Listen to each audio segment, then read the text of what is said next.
Yo, man, I don't even know how many of these it's gonna take before everybody just really actually gets it, you know? I get it, when mindsets are set on a place or a thing, it's an adjective and all that. But me, personally, I choose to look at life with the humble perspective that we are more than person, place, things, actual living human beings. Even if you are reptilian or a different type of alien species, it doesn't mean that we don't still bleed. It might be a different color, motherfucker, but I promise when you see that the fact of it is, if you were to be replaced by death, then your family would be hanging their heads with the shame of this war that been going on for motherfucking centuries. I wanna pray for us, I wanna talk to God. I wish he would just come down and we could settle this out.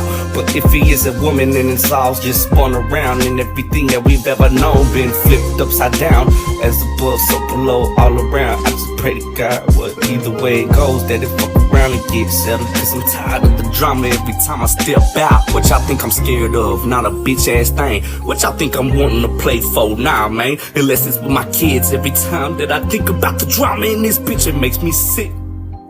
I'm so fucking tired of the pain, so fucking tired of the same old thing. I've been sick and tired of being sick and tired ever since a young age, but they still wanna act as if I'm the one that's crazy.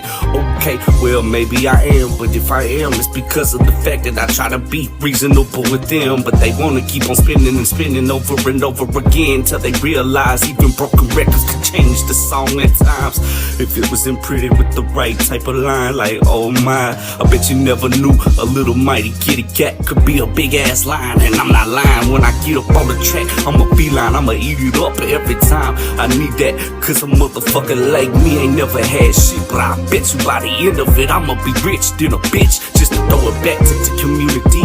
Cause what the fuck is the point of having more money than you'll ever be able to spend within a lifetime or two? I done had plenty of riches, I promise you, cause my soul is older than the solar eclipse, older than the motherfucking dome that they placed us in. Okay then, I'm on my motherfucking grind, trying to get to this shit until the end of time. But every ending starts a new beginning, I am not pretending. If you don't believe me, you gon' see it one day. I am him, the frequency from which is the purest to ever be ever to live. And I'm about to be the motherfucking demolishment of all this abolishment. I'm sick of it, the bondage got us tied down, and we can't move from the fucking place we concreted within these roots, man. I just cry and think about the fucking fact that they really got us down so bad, laughing at us as they just kick back.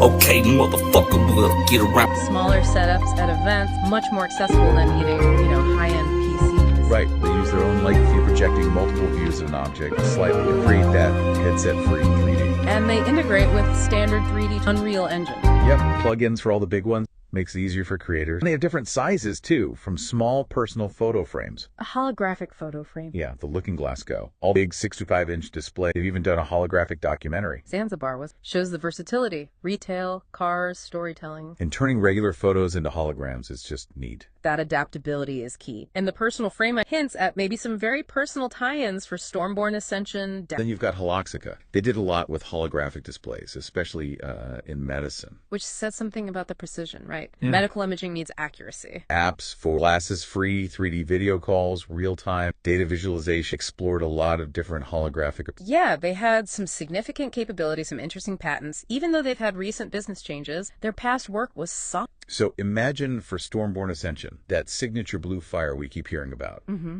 Swirling around Sabrina, Cody, SJ, just appearing, floating in the air between them. Exactly. The visual punch of truly 3D elements like that, it could really emphasize the power or the advanced tech behind their abilities. And like you said, the applications go beyond entertainment. Right. It suggests the core tech is pretty robust. It does. And the fact that some displays run off an iPad, that opens up possibilities for Stormborn Ascension moments in unexpected places. Lower cost, easier setup. That accessibility could really broaden the reach, the impact of the story, making it feel more present. Yeah. Okay, so we can see the holograms. But how do we capture the realness?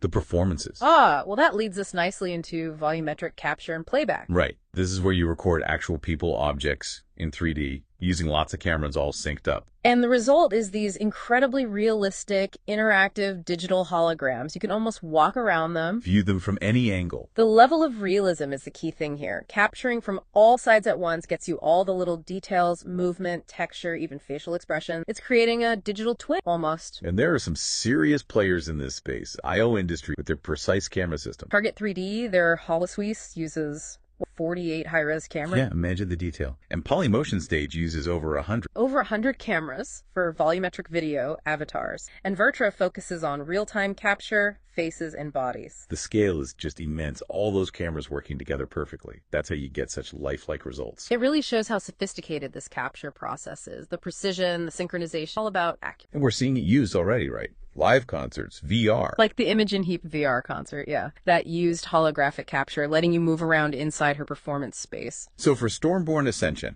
Yeah. imagine capturing key scenes with the actors playing the tribe members, or Sabrina, Cody, SJ, with that level of realism. The potential for authenticity is huge. Instead of just CGI, you'd have these incredibly detailed digital records of actual performances woven into the holographic movie. And companies specialize in this, like Metasty. Metastage, yeah. They've done hundreds of projects. Proto is another one, known for that live hologram beaming. Right, beaming people live to events. The fidelity you get with volumetric capture, it seems perfect for those really authentic performances in Stormborn Ascension. Absolutely. And the VR concert connection, well, it suggests you could extend the Stormborn Ascension world into VR too. Step inside the movie, interact with holographic characters. Oh, exactly. Captured with that incredible detail. It is worth mentioning, though, ARHT Media, another company that did live beaming. They recently filed for bankruptcy. So while the tech exists, that specific approach has some, uncertainty around it right now. Right. Shows how fast this field is moving. Core tech capturing realistic 3D performances. That seems like a really powerful tool. Definitely. Okay, now let's shift to something that sounds even more like science fiction. Laser plasma displays. Mid-air holography. Ah, yeah. Truly free-floating light. This is about creating glowing points of light, just suspended in the air. Visible from any angle, even in daylight. That's the idea. It's not projection. It's actually creating light in 3D space. How does that even work? Well, you focus powerful lasers into the air. Okay. And they excite the oxygen and nitrogen molecules, creating tiny points of plasma. And that plasma emits visible light. Wow. Developed back in 2005 based on even older ideas. That's right. But it's still pretty early days, technologically speaking. And quite expensive, as you might imagine. Yeah, I bet. I remember how much plasma TVs cost originally. Yes, This sounds way more complex. Even those holographic celebrity things cost a fortune. The cost is definitely a hurdle for doing it on a massive scale right now. But the visual potential for Stormborn Ascension, it's undeniable. Imagine those blue flames again, but roaring around a live audience, materializing out of thin air. Exactly. That idea of burning through the illusion, making it seem physically present. These are actual points of light. It's such a unique way to do that fire effect, right? Yeah. Directly supporting that theme. Yeah. It would be unforgettable for an audience. Absolutely. Creating light itself in midair, it raises questions too, of course. Safety with the lasers, widespread use. Yeah. But the sheer novelty, the spectacle, it could be incredible for key moments. Or maybe special events linked to the movie. Yeah. Given the cost and where the tech is now, maybe focusing it on specific high-impact scenes is the way to go for now. That seems like a sensible approach. Keep an eye on it as it develops. Definitely. Okay, let's pivot slightly. Mixed reality and augmented.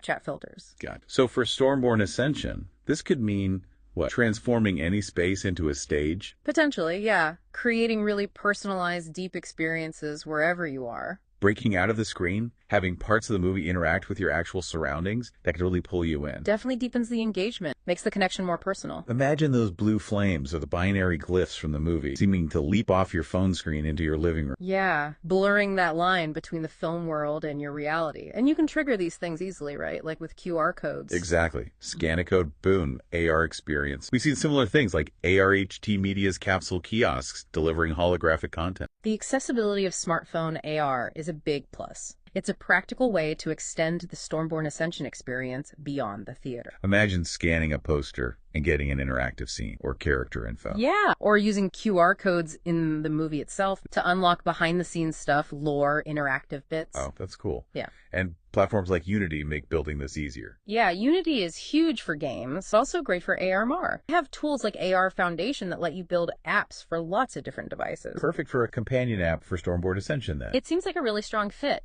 Unity's cross-platform nature means reaching more people easily. Okay, now for the really cutting-edge stuff. AI-powered real-time hologram generation. This is where it gets really dynamic. AI models helping create holograms that aren't static. So it can change, respond in real time. Yeah, based on inputs like audience reactions, maybe the weather, ambient light. Wow. So the potential is for holograms that feel alive. In a sense, yeah. Truly dynamic, responsive experiences, not just pre-rendered loops. They could evolve, adapt, create a unique encounter each time. And there's actual research on this. Oh, yeah. Tensor holography out of MIT. It's fascinating. Tensor holography. What does it do? Uses deep learning to create photorealistic color 3D holograms in real time from just a single RGBD image. A single image with depth info. That's it. Yep. And here's the kicker. It's efficient, doesn't need tons of memory, runs smoothly on standard graphics cards, and they're aiming to get it running on phones, maybe even low-power AI chips in future AR or VR headsets. That efficiency is key, isn't it? Mm-hmm. Makes it actually feasible. It really opens things up. Imagine dynamic holographic elements within Stormborn Ascension that aren't incredibly resource-intensive. So Big Sam's poetry visuals, those illusion of thing glitches, the stay true to the blue refrain. They could evolve live during a showing, maybe. Sync with the crowd's energy. Change based on the atmosphere. Whoa, that would make every single viewing totally unique. It really could. Foster a much deeper connection, blurring the line between just watching and actually participating. Making the whole experience feel alive, constantly shifting. That's the potential. Okay, so we've got all these amazing individual technologies. How do they work together? How do they fuse to amplify Stormborn Ascension's themes? Right, let's look at the bigger picture. Take that idea of manifesting legends of light and truth. How do we make these characters feel legendary, real? Well, love field displays could make Sabrina, Cody, SJ appear physically present, right? Yeah. Reinforces that legendary vibe. Okay. Volumetric capture locks in their authentic performances, making the holograms incredibly lifelike, solidifying that reality. And the laser plasma Could provide those awe-inspiring visuals of their power, their really spectacular moments. MRA brings them into your personal space. Exactly. And AI could even adapt how they look, their visual signature, based on the story or maybe even interactions. It all layers together to create that present. Okay, what about the pulsating signature, the whole true to the blue theme? Again, each tech can contribute. Light field displays can project that blue color naturally with real intensity. Volumetric capture. Can faithfully reproduce any blue lighting effects used during the original performance capture. Laser plasma gives you those striking blue energy effects in midair. MRR could bathe your own room in blue light or overlay blue holographic patterns. And the AI Could control the pulsing, the intensity of all that blue in real time. Maybe sync it to the soundtrack or dialogue. weaving that blue thread through everything. Got it. Now the core idea, shattering the narrative, burning through illusion. How do we visualize?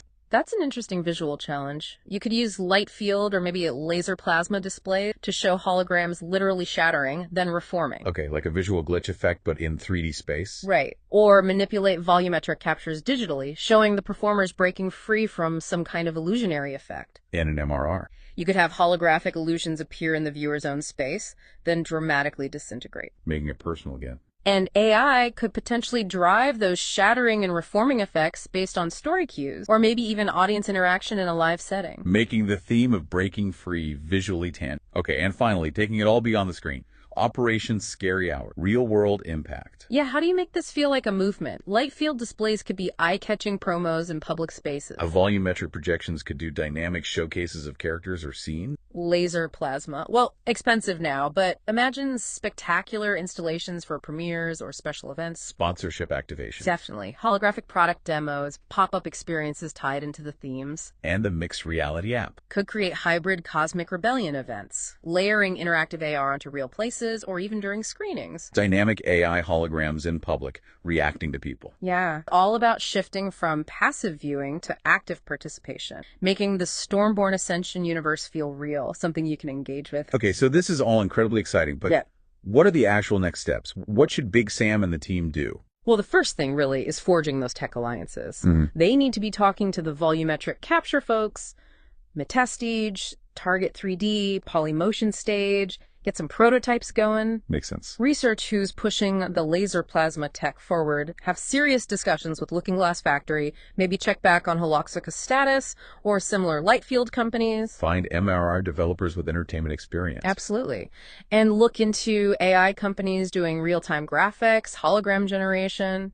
Maybe reach out to the people behind tensor holography or similar projects. Build the right team of experts. Okay. And designing the actual experiences. That needs careful planning. Crafting that hybrid experience. What are the key interactions for an MR brainstorming, though? How would QR codes actually